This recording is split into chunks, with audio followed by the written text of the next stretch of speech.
Hey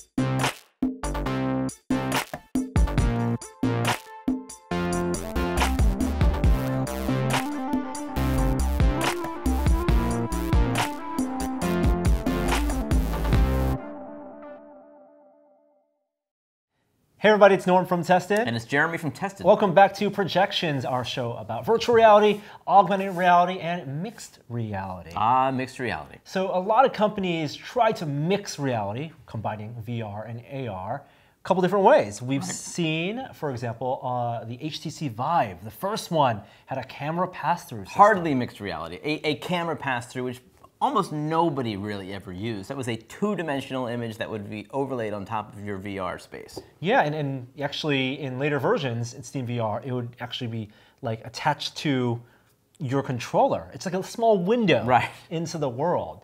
The Gear VR system actually had a better version of a pass-through system because their camera was put approximately where your eye would be. But still just one camera. Still just one camera and not a full field of view, really for comfort purposes. Now you've mentioned two that are actual camera pass-through onto virtual reality. There's of course what most people think of as augmented reality, which is more like the HoloLens, right? Which is where you actually see reality. Passing through the real world. And you augment things on top of that in kind of a translucent display that exists on top of reality. And we all know that when AR gets to the place we all want it to be, AR can become VR relatively easily by just masking out, making the world opaque, so you just see the virtual objects, the digital objects. That's true, yep. And the ones that do that well use a stereo solution, sort of like the Vive solution, but a stereo pair. You got two cameras, and they've gone beyond just passing through the image into doing actual world sense, where they use the stereo pair to deduce objects and depth and do world mapping. We saw an example of VR becoming AR with Vario's prototype this year, Augmented World Expo.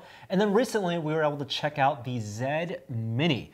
This is an accessory you can buy right now for $450 that basically is a stereo camera that you mount onto your Rift or your Vive, much like what the Vive Pro currently has with stereo cameras. And not only can it map the world with depth mapping, it can also pass through full color video imagery that gets combined with whatever your VR system can render. Yeah, in fact, it can actually replace the sensors in the Rift. That was interesting. You don't even need to use the Rift constellation tracking anymore. You can simply use its own depth sensing to do positional tracking. Now, we went over to the ZED Mini folks' headquarters and chatted with their CEO about their approach to pass-through AR technology, how their system works, and their hopes for mixed reality in the future. Let's go check it out. Cecile, thank you so much for having us here. So I want to first talk about your first product. This is the ZED. It's a stereo camera system. What was this used for? Why did you guys release this? So we released this camera for mainly for autonomous navigation applications. So this was the first camera, the first passive stereo camera that could see, that could measure depths up to 20 meters and have a 2K image resolution. So a stereo camera, two cameras, you're doing not just depth mapping, which we've seen other devices like Microsoft's Kinect do use two cameras, but you're also using the video for pass-through. That's what makes this a little different. So we only use video. Only use video. Yeah, so it's a passive system. So basically what we do is we try to reproduce how human vision works. So we have a left image and a right image of a scene, and then we compare both images, and from this comparison we extract the depth information of every single pixel of each images. So it's a very different process, and the big advantage is that we see much further away. So we see up to 20 meters. And the distance between these two lenses on the ZED, a little wider than your eyes, which is why your next product was the ZED Mini. Exactly. This is much closer to human distance, 6.5 centimeters almost. How is this different than that, other than the physical size? So this one has an IMU inside. So this is really only based on images. This one we also added an IMU to make sure that when you put it on a VR headset, we have a perfect tracking. So you're using it as inside-out tracking, essentially. Yeah, exactly. The demo we use it on Oculus Rift, and it didn't have the external cameras. So you're able to get accurate positional tracking with IMU combined with the depth map data? Exactly. So this is something we already use for autonomous navigation, because of course it's very important I mean, for a robot to be autonomous, to understand its position within the space and to be able to recognize any obstacle in real time. So we basically had already the technology here, and we just reduced the baseline here to match the human vision, the human IPD, and so that you could replicate this same technology on a VR headset, and we added the 3D capture, because here you don't need to see the images, but here, this is what you see within the headset. In one of the videos we saw what the camera sees, like a standard depth map, color gradient image of the world. But are you generating any geometry, or why not generate geometry? So what do you call geometry? I mean, distance for me is already a sense of distance. We can scan with the ZED Mini, so we can definitely create 3D meshes. The thing is, we prefer the approach where you put your headset and you don't have to pre-scan the environment where you want to use it. Right. So we strongly rely on real-time depths, and it's we're the only one who pushed zero vision so far. This is why we're the only one using real-time depth map to do this. But it's precise and accurate enough to use it to have this kind of experiences. From the very first frame. Yeah, without having to scan. So you can go outside, inside. We don't have any preferences. We just look at the images and then understand what's the distance of everything in real time. And so you're only limited by potentially the sensor, the resolution of your cameras, which over time can improve as long as your algorithms match it, and the refresh rate every frame. So right now, the sensors you have on the Mini, you guys are refreshing at 60 frames a second. So we're using a 720p resolution at 60 frames per second. Of course, it would be nice to have a higher resolution and higher frame rate. Unfortunately, we're limited by the USB bandwidth. So the best compromise we found is this 720p 60 frames per second. And the biggest challenge was the latency, because here, I mean, if you look at the system, the camera outputs a side-by-side signal with the left and the right image. It sends it through USB to the computer, and then we do all depth sensing inside of position tracking. And then we send this information back to the headset.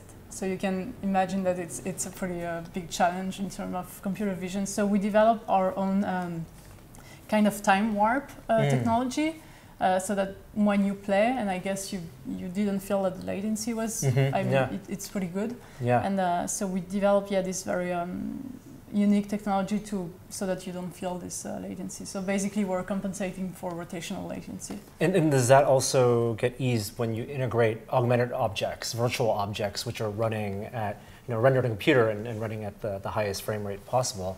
I'm focusing on the real world out here, but also the virtual objects. Yeah. Do you find that users, when they're looking at the robot flying around or the planets flying around, they worry less about about the outside world, and they just accept that is the world? Exactly. But there's a certain tolerance. I mean, if it's too bad, of course, I mean, people are going to be focusing on the bad experience.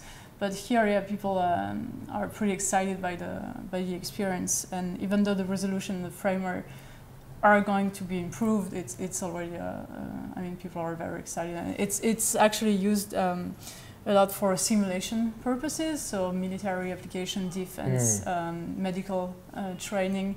It's the only tool that helps you to, and that is cheap, that helps, I mean, that allows you to use a VR headset that's already available on the market. You just put the camera, and then suddenly you can create these mixed experiences where you have a lot of real environment and then you add some virtual objects. And most of the VR headsets we're using now are indoor, they're tethered to computers, and so this is like a very typical environment where you have maybe 20, 30 feet, and your system can track further than that though. So what's the widest expanse? What other environments have you used this in? So we use it outdoor with a VR backpack. So this of course was pretty exciting. You look pretty weird in the streets of San Francisco, but it's pretty exciting because you can augment the world. And a big difference of using stereo vision is that we don't measure depths. We measure disparity between the left and the right image. So basically when you can throw virtual objects so far away that you think they're hitting something like 100 meters away. Because we truly replicate what the camera is seeing and what you're seeing. So it's very confusing because you don't think, you don't know what's real and virtual anymore. So we're not limited at all in terms of depth, and that's a big difference. This is why stereo vision is coming. More and more headsets are integrating stereo cameras because it's really the technology that allows you to have this very immersive experience. Is it computationally intensive to do that? So that's why it's also on the PC side. Exactly. So today it's not possible to have it embedded on, or to do it on a mobile phone, definitely, but it's coming. Where there's a lot of embedded GPUs that are coming, and they are so powerful. So it's gonna take a couple of months, I would say a year or a year and a half. But today we're relying on actually what the headset needs. So this is why it's. Customers are pretty happy because they already have the equipment and they don't have to spend like thousands of dollars to buy another headset. So it's just an add-on camera. And the integration right now on the software side is Unity, Unreal, and so if anyone making software for that in VR, AR, they can just use that data, that stereo data, and the visual data too. Yeah. Oh, interesting. Where does this go forward? Assuming you are working on the algorithms, but does the hardware also improve? Yeah, as you said, earlier, sensors are always getting better. So higher resolution, higher pixels, so you have a better sensitivity, HDR, better frame rate. So we're definitely relying on other technologies, and luckily they're improving very fast. So we just need to upgrade the hardware. But on the consumer side, people can still order. You guys are shipping already. No, they can definitely order it, and we've seen some very cool videos on YouTube of developers developing, trying new stuff. So it's very exciting. Yeah, we're early adopters, and these are the early days, but it's awesome tech like this that lets us experiment and see what the future looks like. Yeah, awesome. Thank you so much. It's nice to meet you. Nice to meet you too. So we were able to use the ZED Mini for a few demos that they had set up. All these demos showed more of the real world than a virtual world. Right. The idea was to make it really feel like pass-through video. I suppose they could have just done a VR experience and used their tracking solution, just demoed the tracking. But they want to show off that they are an AR solution that uses the Rift as the headset. Yes. And the field of view was one of the first things I noticed, right? You're watching a video, it does look like pass-through, and it's not seeing the full field of view of the real world. It looks windowed. Right, yeah, that's true. And that's one thing that what I would call like true AR headsets, ones that show the real world and overlay VR on top of that, they have an advantage to that. Like with VR headsets, we have this scuba mask, field of view that we've gotten used to. But on the other hand, like the nice thing about this is that thing that you're seeing, they can overlay VR on top of that reality entirely. It's not like there's a window within which they can overlay VR. It's like it's the whole field of view. Well, VR itself already has a narrow field of view. Right. You're already looking through the goggles. Yeah. And I feel like the video we saw here was even compressed just a little bit further. Oh, really? So it's a little bit of a smaller window. Yeah. But once I got used to it, it was very natural. The latency wasn't bad at all. Interesting. I had the opposite experience. What I wanted from this were more frames. Well, I agree completely. But in terms of raising my hand, it wasn't like I raised my hand and then saw my hand came up. I see what you mean. Latency-wise, it was moving one-to-one. Yes. I could catch a ball if you threw a ball at me, no problem. But I completely agree. The thing you notice is that it's running at 60 FPS, not 90 FPS. And when I'm looking around, you see that. You see the frame rate. You see the limitation there. But you're right, in terms of latency, like especially with the lightsaber one, which is really the most augmented reality that I experienced that day, where the augmented object is augmented onto a physical object I'm holding. They had a toy lightsaber, off-the-shelf toy lightsaber, that they calibrated so it would be detected by the stereo cameras, and they could render in Unity a blade that came out of it. Well, the blade was there in reality, but then they would light it up, and it like became what felt like a real lightsaber. And as I moved it around, it was completely mapped on top of it at every time, and I didn't feel like there was much of a lag at all. That's where the latency really came in. Because the physical blade was there, if there was any latency, we would see the physical blade and then the light effect. Right. And, Or you'd feel yourself swing it and it wouldn't, and you'd be like, "Wow, there's a lag," and that doesn't feel comfortable. And so latency pretty great. Yep.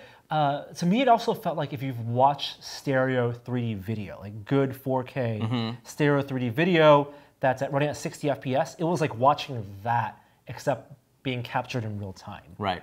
Yeah. What's interesting about their capturing solution, their reality capture solution, is that it is one frame at a time. Yeah. And it is just that frame in time. Right. A lot of reality capture solutions, they create a map of the world that builds upon itself. And as you look around the room, it gets better and better and smarter, kind of like the human brain, about remembering what's in your surroundings. Yeah. This is, every frame is the first moment in time that ever existed. And it will map that space in front of you.